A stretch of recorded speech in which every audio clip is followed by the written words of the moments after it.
Radio Publique Africaine.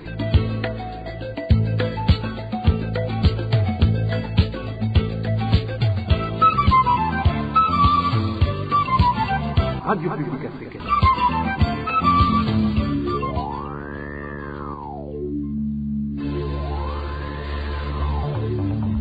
C'est le moment de suivre le journal parlé en français. À la présentation, Onésime Douchimakité. Nous sommes le mardi 15 novembre 2022. Bienvenue à ce rendez-vous d'information dont voici le sommaire.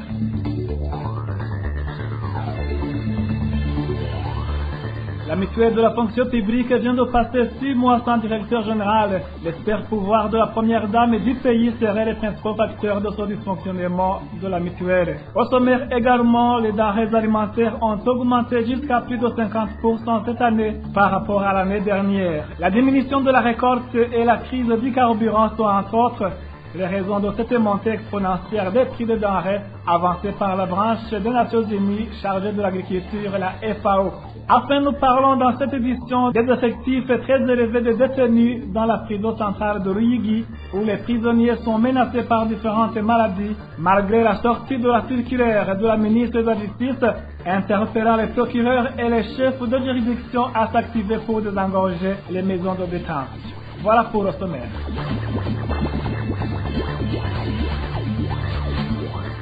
Ouvrons cette édition sur la page sécurité. Un prisonnier a été tué par balle la nuit dernière dans les enceintes de la prison centrale de Mimba, située en zone Musaga dans la municipalité de Bujumbura. Les informations en provenance de cette maison carcérale révèlent que ce prisonnier a été exécuté au moment où il est en train de s'évader en escaladant les murs de cette prison. Reportage signé Emmanuel Nyungeko. twebwe abanyagihugu dusanzwe tubaha iruhande y'ibohero rikuru rya Mpimba.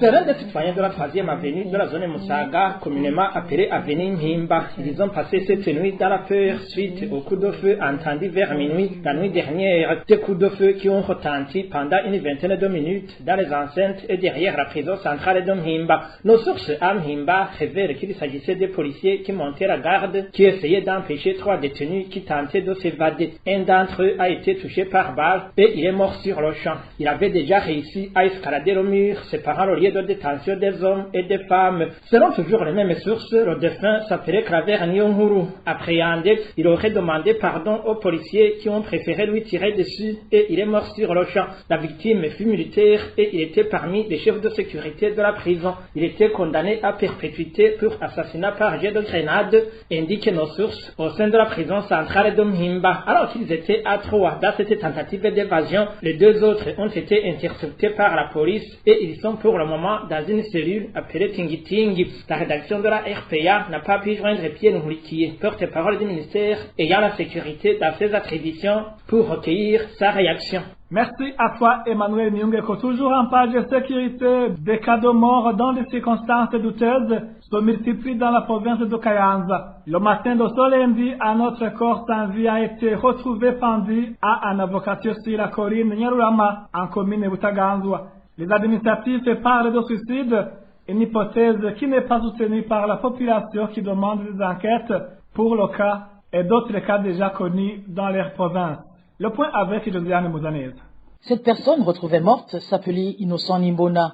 Âgé de 37 ans, il était originaire de la colline Nyarurama en commune Butaganzwa de la province Kayanza. Selon nos sources à Kayanza, le corps de la victime a été retrouvé ce lundi pendu sur un avocatier. Les administratifs en commune Butaganzwa ont annoncé dans la fraîcheur des faits que la victime s'était suicidée car elle n'était pas en bon terme avec sa femme, ce que les voisins et les habitants de la place réfutent et demandent plutôt des enquêtes approfondies vu que la victime avait partagé la veille un verre avec ses amis dans une buvette de la place et ces derniers disent n'avoir rien trouvé d'alarmant dans son comportement. 3 jours auparavant, un certain Seus Ndagijimana, âgé de 34 ans, avait été retrouvé mort dans les mêmes circonstances. Il habitait la colline Ruhororo, en commune Kabarore, de la même province de Kayanza. La victime avait été accusée vendredi dernier par son voisin de lui avoir volé 20 avocats et c'est le lendemain que son corps fut découvert. Là aussi, les administratifs ont parlé de suicide, mais pour les habitants, Seus a été tué puis pendu à un arbre pour simuler un suicide. Toujours à Kayanza, Kayanza vers la fin du mois d'octobre dernier, le nommé Samson Niyibigira, âgé de 45 ans, a été retrouvé mort, pendu lui aussi sur un avocatier. Cela s'est passé sur la colline Musema de la commune Butaganzwa. Les administratifs disent ignorer toujours ce qui l'a poussé à se suicider, vu qu'il n'était en conflit avec personne. Mais même si l'administration s'est vite empressée de conclure à un suicide, les habitants de la place qui ont vu le corps de la victime disent qu'elle a été étranglée avant d'être pendue, ce qui pousse les habitants de la province Kayanza à penser que tous ces morts non élucidés cachent mal une nouvelle stratégie de maquiller les assassinats afin que leurs auteurs ne soient pas inquiétés. Merci à toi aussi, Josiane Mozaneza. Parlons de justice à présent. Libération sans procès d'un présumé violeur en commune Mugina de la province de Cibitoke. 2 semaines après son incarcération, accusé de viol d'une fillette de 14 ans, l'homme a été libéré. Actuellement, il menace les témoins dans son dossier. Les habitants de la commune réclament justice auprès du procureur de la République en province de Cibitoke. Les détails avec Inès Gakiza. Cet homme accusé de viol d'une fillette de 14 ans répond au nom d'Elifaz Ilamaye de la colline Butaramuka en commune Mugina de la province Cibitoke. La victime, parentée de la femme d'Elifaz Ilamaye, vivait chez lui. Ce dernier, profitant de l'absence de sa femme, aurait violé la fillette. Selon notre source locale, après une expertise médicale qui a confirmé la consommation de l'acte de viol, Elifaz Ilamaye, présumé auteur de viol, a été arrêté et conduit au cachot, mais il a été relâché en moins de 2 semaines, moyennant paiement de pots de vin, affirment nos sources locales. Après avoir été arrêté, il a été conduit au cachot de la commune Mugina, puis transféré au cachot de la brigade de Cibitoke, où il était détenu depuis le 19 octobre. Il venait d'y passer 2 semaines avant d'être libéré, moyennant une somme d'1 million. Cet homme, libre de mouvement, s'est mis à menacer toute personne ayant contribué dans son arrestation, révèlent les mêmes sources. Nous demandons au substitut du procureur en charge du dossier d'arrêter encore une fois cet homme, car aujourd'hui il s'est mis à menacer toute personne qui s'est impliquée dans son arrestation. Il menace également ceux qui ont témoigné contre lui. Les habitants de la colline Butaramuka demandent avec insistance au procureur de la République en province Cibitoke et au gouverneur de cette province de faire leur mieux pour qu'Elifaz Ilamaye puisse être arrêté de nouveau et puni conformément à la loi. La rédaction de la RPA n'a pas pu joindre les 2 autorités interpellées par les habitants de Butaramuka. Merci à toi aussi, Inès Gakiza. En page droits de l'homme, 2 semaines après la sortie de la circulaire de la ministre de la Justice interpellant les procureurs et les chefs de juridiction à désengorger les maisons de détention dans différentes prisons, les détenus sont toujours en surnombre. Dans la prison centrale de Ruyigi, les effectifs sont très élevés. Les détenus sont menacés par différentes maladies telles que la pneumonie et le paludisme. Les plus affectés sont les détenus qui dorment dans la cour intérieure de cette prison, ainsi que ceux qui dorment dans les cellules, mais sur le sol. Le point avec Dani Claire et la Toumbe.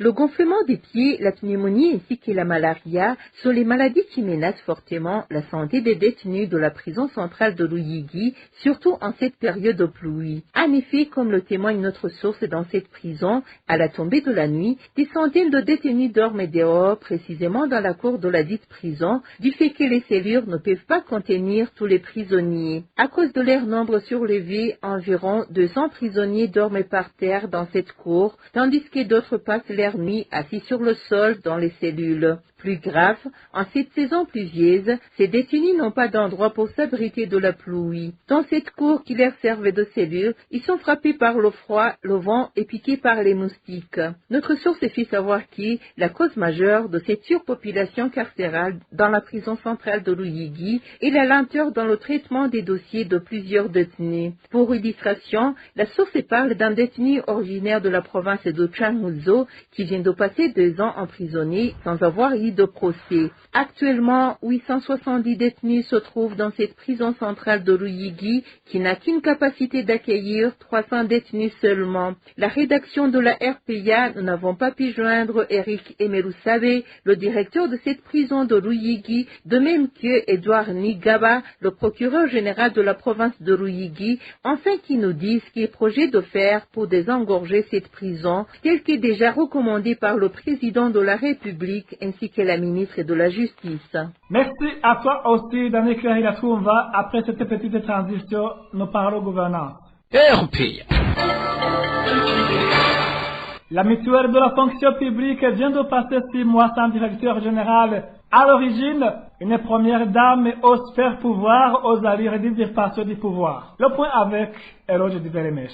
Depuis la démission au mois de mai de cette année de l'ancienne directrice de la mutuelle de la fonction publique, Annonciate Sendadi Lassab, et n'a toujours pas été remplacée. Pour le moment, ce poste est occupé par le directeur technique qui assure l'intérim. Qu'est-ce qui fait alors qu'une institution comme la mutuelle passe une si longue période sous une direction intérimaire? Les informations que la RPA détient de la part de certains au cadre du parti CNDD-FTD indiquent que le président Évariste Ndayishimiye avait nommé son ancienne porte-parole Evelyne Butoyi au poste de directrice générale de la mutuelle, mais que l'épouse du président, Angéline Ndayishimiye, qui a également son bureau au sein du palais présidentiel, a refusé catégoriquement la nomination d'Evelyne Butoyi à la direction générale de la mutuelle. Et les mêmes sources d'ajouter que la première dame a également déchiré le décret présidentiel portant nomination d'Evelyne Butoyi. Ces événements se sont déroulés au mois de juillet dernier, précisent nos sources. Nous ignorons toujours si c'est la première dame qui constitue, jusqu'à l'heure actuelle, un frein à la nomination d'un directeur général de la mutuelle. La rédaction de la RPA a tenté de joindre par appel téléphonique Alain Diomède Nzeimana, porte-parole du président de la République et de la première dame,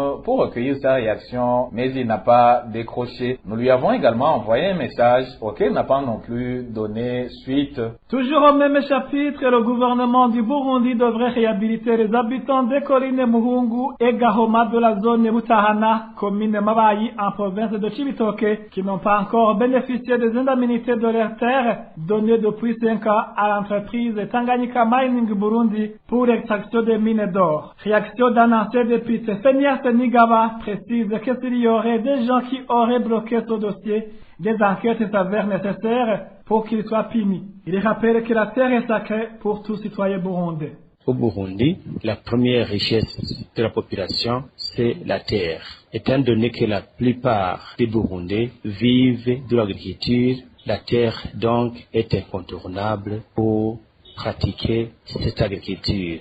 L'État doit prendre toutes les dispositions nécessaires pour protéger la terre afin que la population puisse en tirer profit. Mais lorsque l'État a besoin de la terre ou de la propriété pour des activités d'intérêt public, la loi prévoit comment la population peut céder une terre à l'État. Ce qui s'est passé dans la zone Butahana, surtout dans la localité de Muhungu et dans la localité de Gahoma, la loi n'a pas été respectée. La population a été expropriée sans toutefois qu'elle soit indemnisée. Il y a la société russe qui est allée là-bas pour exploiter l'or de ces localités. Donc, elle a pris les terres des populations sans toutefois les indemniser conformément à la loi. Même ceux qui ont été indemnisés ont eu, je dirais, une part qui n'est pas conforme à la loi. C'est pourquoi nous demandons à ce que ces populations soient indemnisées conformément à la loi, parce que c'est leur droit. Si on ne voit pas comment une société peut venir travailler dans des terres des populations et que ces populations soient écartées sans toutefois être indemnisées. Nous voudrions demander à ce qu'il y ait des enquêtes approfondies. S'il y a des personnes qui ont fait des magouilles dans ce projet, il faut que ces dernières soient punies conformément à la loi et que la population soit remise dans leurs droits. Actuellement, ces populations vivent dans des conditions très difficiles, alors qu'ils avaient des terres. Il faut que maintenant, la population puisse être sauvée le plus rapidement possible, et c'est l'État qui doit intervenir en premier lieu pour protéger sa population. Et nous demandons à ce que, dans l'avenir, si l'État a besoin des terres de la population pour y accomplir des activités d'intérêt public, il faut prévoir les indemnités bien avant et que la population soit indemnisée avant qu'elle parte. Ces habitants des collines Muhungu et Gahoma qui n'ont pas encore eu ces indemnités vivent dans une misère sane. Il est honteux que le gouvernement crée sans cesse des projets irréalisables dans le but de supprimer les sites de déplacés internes de la crise de 1993. Sur base des faits dans le site de Gagnoni en province de Gitega, L'Association pour la défense des droits de l'homme Ligiteka indique que même si le gouvernement avait un projet palpable à réaliser dans ce site, il devait préalablement aménager un autre endroit de réinstallation de ces déplacés. Suivez à ce propos un cher Nicolas Guizé, président de la Ligue burundaise des droits de l'homme ITEC. La Ligue TK a eu des informations que le site Yanyoni est visé par un projet du gouvernement. Et la Ligue TK trouve que c'est une stratégie adoptée par le gouvernement en place de finir avec les déplacés internes. C'est pas normal que tous les sites du pays soient visés par de tels projets, souvent fictifs par ailleurs. On se rappelle du site de Bugendana, le projet de l'aéroport, il y a plus de 10 ans. Ce projet n'a pas encore démarré. Ces projets aussi souvent causent des conséquences pour la population environnante, surtout que les pratiques d'expropriation des gens environnant le site. Pareil, c'est le cas de Yanyoni aussi, parce que nous avons entendu des grognes de la population environnante qui risquent d'être expropriées. La LTK est pour des projets de développement, mais c'est une mauvaise pratique qui vise à traumatiser une minorité ethnique qui est déjà traumatisée. Le gouvernement devrait cesser cette pratique, parce que c'est pas normal qu'un gouvernement qui continue à dire que la paix pour tous, sécurité pour tous, mais il use des stratégies pour traumatiser une partie de la population. S'il a un projet de développement, il devrait trouver un autre lieu sécurisant cette population et donner des indemnités de la population environnante, arrêter l'expropriation de la population. Contacté la CNIDH nous a répondu qu'il n'était pas encore au courant de cette situation. Néanmoins, cette Commission nationale des droits de l'homme a toujours spécifié qu'aucun déplacé ne devait pas être forcé à retourner sur la colline d'origine tant que sa sécurité n'est pas garantie. Suivez plutôt Sixevigny Nimuraba, président de la CNDH. Selon la loi, personne n'est résidée dans une région qui existe sur le territoire burundais, mais l'administration, compte tenu des faits et de la programmation, a fait décider de bouger les déplacés pour les mettre dans un autre milieu ou même leur demander de retourner chez eux s'ils savent qu'ils ne sont pas menacés du point de vue sécurité. C'était Sixevigny Nimuraba, président de la CNDH. Présentation du bilan des réalisations des activités de l'ombudsman burundais durant ces 6 années de mandat. Edouard Nduwimana, l'ombudsman burundais sortant, a donné les dossiers qui lui ont été difficiles à traiter et qui n'ont pas été clôturés. C'est notamment le dossier en rapport avec l'Office national de télécommunications NATEL, de même que le dossier concernant le camp militaire de Muzinda qui a été construit dans les terres de la population. Suivez Edouard Nduwimana, l'ombudsman burundais. Les dossiers qui n'ont pas pu être traités, clôturés. Je vous le disais dans le point liminaire qu'il y a des dossiers qui sont difficiles à clôturer compte tenu de leur complexité et compte tenu des enjeux qui entourent ce genre de dossier. Ici, je vais peut-être citer quelques exemples. Le dossier en rapport avec les travailleurs de l'ONATEL, un dossier qui a été porté devant toutes les juridictions du Burundi, un dossier qui a été clôturé. La justice a rendu son arrêt, coulé un peu de choses jugées, et a condamné l'ONATEL au paiement, je crois, de plus de 6 milliards de francs burundais au bénéfice de ces citoyens, de ces fonctionnaires. Vous comprenez que même en situation de bonne santé financière d'une entreprise, payer 6 milliards, ça peut conduire à la fermeture d'une entreprise. Lorsque les anciens travailleurs nous ont saisis, nous avons tenté de faire une médiation et les travailleurs ont dû baisser leur demande jusqu'à demander 3 milliards pour que le dossier soit clôturé. Nous avons essayé de faire une médiation, mais malheureusement, nous partons avec ce regret que ce dossier n'a pas pu aboutir pour des raisons que vous comprenez, parce que c'est un dossier qui non seulement conduirait l'ONATEL à la faillite, mais aussi constituerait un mauvais précédent pour les autres entreprises de l'État. D'autres dossiers sont des dossiers des fois qui impliquent des questions en rapport avec la sécurité du pays. Je signalerai ici le dossier des citoyens de Mudugudu qui revendiquent la propriété des terres qui sont occupées par les forces de l'ordre et de sécurité. Et ils nous ont approchés, nous avons tenté de faire une médiation entre les citoyens et le ministère de la Défense nationale, mais malheureusement ce dossier aussi n'a pas pu aboutir pour des raisons sécuritaires que vous comprenez, mais je voudrais vous rassurer parce que le dossier est dans de bonnes mains, il est en train d'être analysé. Je crois que le moment venu, les citoyens seront réinstallés ailleurs ou bénéficieront de leurs indemnisations conformément à la loi. C'est la même chose que le dossier des citoyens qui disaient que le camp de Muzinda occupe leurs terres. Ce sont des dossiers qui impliquent des questions sécuritaires et qui nécessitent une analyse méticuleuse. Et on doit prendre toutes les précautions pour que la paix et la sécurité restent sauvegardées, parce que la paix et la sécurité, ce sont nous avons tous un intérêt à ce que la paix et la sécurité soient sauvegardées. Pour ce qui est des droits de l'homme, Edouard Ndouimana a fait savoir qu'il a fait des descentes dans différentes maisons carcérales et que certains détenus ont pu être libérés. Edouard Ndouimana affirme avoir rempli sa mission à 90%.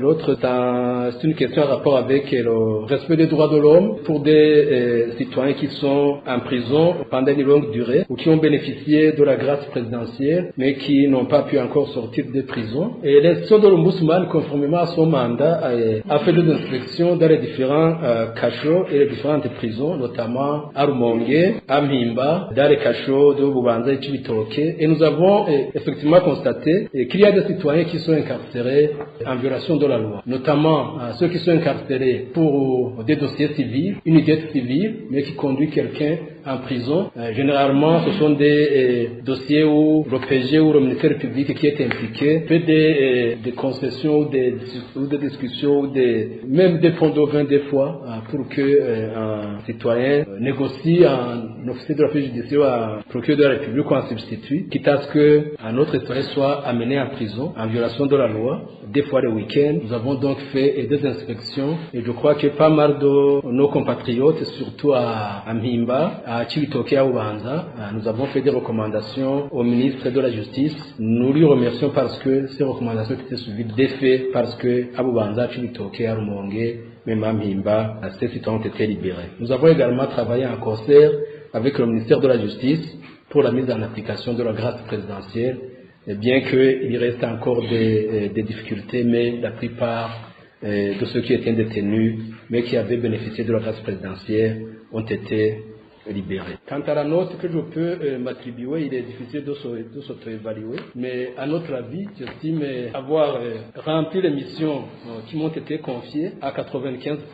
Signalons que l'ombudsman burundais vient de terminer son mandat de 6 ans. En page de nouvelles de la société, montée exponentielle de denrées alimentaires fréquemment consommées par les Burundais sur tous les marchés du pays. Selon un communiqué de presse sorti par la branche des Nations Unies chargée de l'agriculture et de la nourriture, FAO en sigle, certains de ces denrées ont augmenté jusqu'à plus de 50% par rapport à l'année passée. La FAO l'illustre par le haricot et le maïs, entre autres réseaux avancés, la diminution de la récolte et la crise du carburant. Le point avec Elvis Seigneur Mongere. Dans son communiqué sorti sur le 14 novembre, la FAO indique que les prix du maïs ont augmenté de 20 à 50% entre juillet et octobre 2022.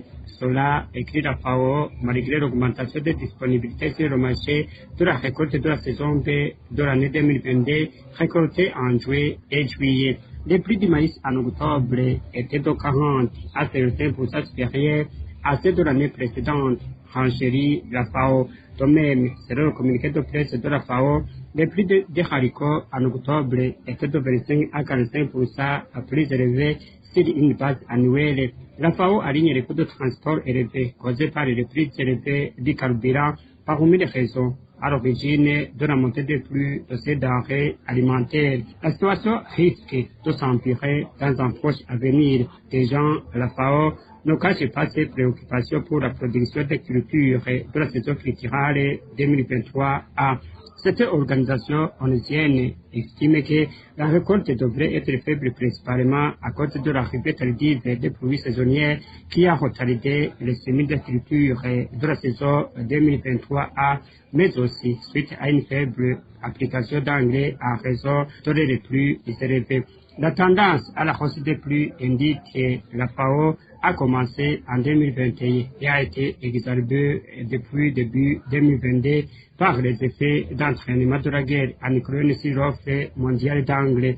En 2022, la FAO précise que le Burundi avait importé environ 13% des engrais directement de la Fédération de la Russie et de l'Ukraine. Or, selon le communiqué de la FAO, la récolte qui se fait à partir de décembre représente environ 35% de la production agricole totale. La fermeture des marchés à bétail dans le cadre de la lutte contre l'épidémie de la fièvre de la vallée du Rift chez les ruminants a entraîné une baisse de la demande de produits de l'élevage et une baisse des revenus des ménages agricoles possédant du bétail. Pour compenser ces pertes, FAO écrit que les ménages ont dû se rabattre sur la vente de cultures régulières de la campagne 2022, entraînant ainsi un épuisement précoce des stocks. Merci à toi aussi, Hervé Seigneur Mungere. Après cette petite pause, nous parlons diplomatie. Le porte-parole du Premier ministre burundais demande les propos du porte-parole du ministère de l'Intérieur et de la Sécurité quant aux Burundais qui se sont rendus ces derniers temps dans les pays européens via la Serbie. Alors que Pierre Nkurikiye disait que ces Burundais seront poursuivis une fois renvoyés au pays, le porte-parole du Premier ministre Moïse Nkurunziza précise qu'ils n'ont pas à s'inquiéter puisqu'ils n'ont violé aucune règle. Sur les inquiétudes de l'ambassadeur du Royaume de Belgique en rapport avec les propos du porte-parole du ministère de l'Intérieur, de la Sécurité et du Développement communal, disant que les gens qui sont partis pour la Serbie seront poursuivis par la justice une fois rentrés au Burundi. Le Premier ministre a tranquillisé le représentant du Royaume de Belgique ainsi que ces Burundais qui sont partis en Serbie qu'il n'y aurait pas de poursuite judiciaire car ces Burundais sont partis dans la voie légale. Il y avait des accords de coopération conclus entre le Burundi et la Serbie. Parmi ces accords, il était mentionné que les citoyens burundais et ceux de la Serbie peuvent faire des voyages dans les deux pays sans demander de visa. Donc, ils n'ont violé aucune loi qui pourrait être à l'origine d'une poursuite judiciaire. L'interview a été accordée aux journalistes après l'audience que le Premier ministre a accordée à l'ambassadeur de la Belgique au Burundi. Toujours à ce chapitre, l'État fédéral du Canada vient de réitérer son alerte sur le niveau de risque de voyage à destination du Burundi. À travers la dernière mise à jour des conseils en rapport avec les voyages, publiée ce 7 novembre, le gouvernement canadien avertit ses ressortissants d'éviter tout déplacement vers le Burundi car, explique-t-il, la situation sécuritaire peut se dégrader soudainement. Par ailleurs, le Canada indique que la sécurité à la frontière est toujours source de préoccupation dans les provinces de Bubanza et Chibitoke, étant donné les affrontements violents dans l'est de la RDC et les mouvements transfrontaliers occasionnels de groupes armés. L'alerte a été lancée pour la première fois en 2015 en raison des problèmes d'insécurité et de la criminalité grandissante qui se manifestent dans tout le pays depuis le début de la crise qui a éclaté au cours de cette même année. Ainsi s'achève cette édition. Merci mesdames et messieurs d'avoir prêté oreille attentive à la présentation. Vous étiez avec Onésime Dushimagi.